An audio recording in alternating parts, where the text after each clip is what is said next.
Bend in Manukau City. I tell you what, I have the toughest job in the world, the pressure. Also on tonight's program, we go racing with some tiny trotters, ride a legendary steam train, and meet an original Kiwi cowboy. But first, we've had a number of stories in the series about bicycles. There have been weird ones and wayward ones. And the number of different ways of riding a bike never ceases to amaze.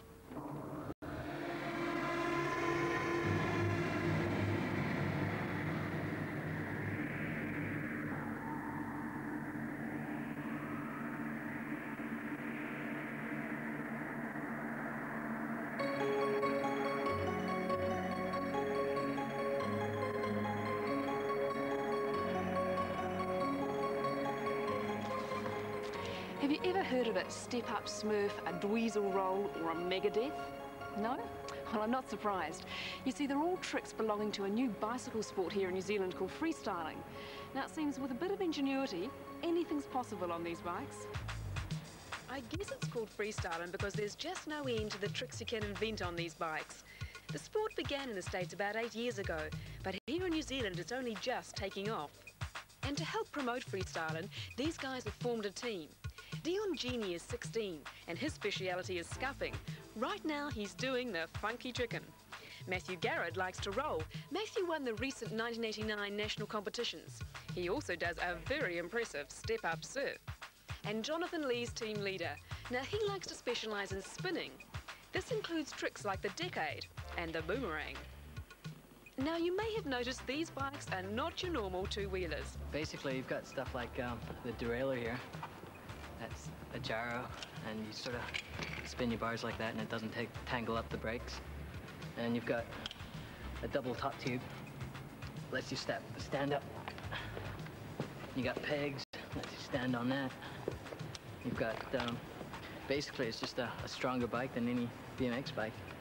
The bikes range in price from around $300 to $1,000 for an imported model. Can anyone learn this sport? Yeah, anyone, even girls, old people. Even girls? Yeah, I mean, sorry, not being sexist or anything. Most of the tricks we're doing now are not that difficult, it just takes a couple hours practice. How about 2 minutes practice? I think I'll leave it to the pros. As with all sports, it's not long before specialisation occurs, and freestyling's no different. You've seen the flatland riders, now you're going to meet an expert ramp rider, Aaron Carson.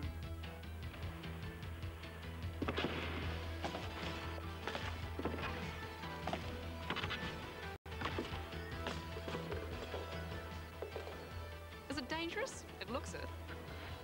It can be. It just depends what sort of safety gear you wear. It's a good idea to wear safety gear or else you mainly injuries to your legs and your elbows. Aaron explained that the mini ramps weren't really that much fun. What we needed to do was to visit his mate's backyard, where they've got one of these. This is Peter Botica, and he gets his thrills by leaping around on this.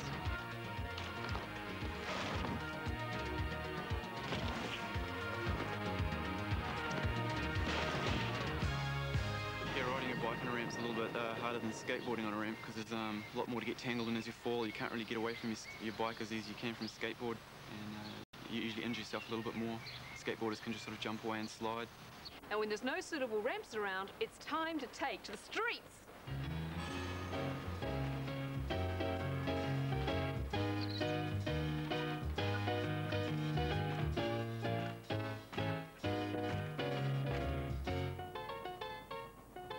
Well, this is the street riding side of things.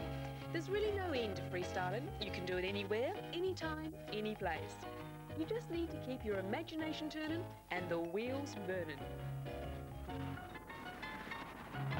And I thought a bike was just for riding. Well, we're going to take a break now, and I'm going to go racing, and we'll stoke up the Flying Scotsman. Television New Zealand proudly introduces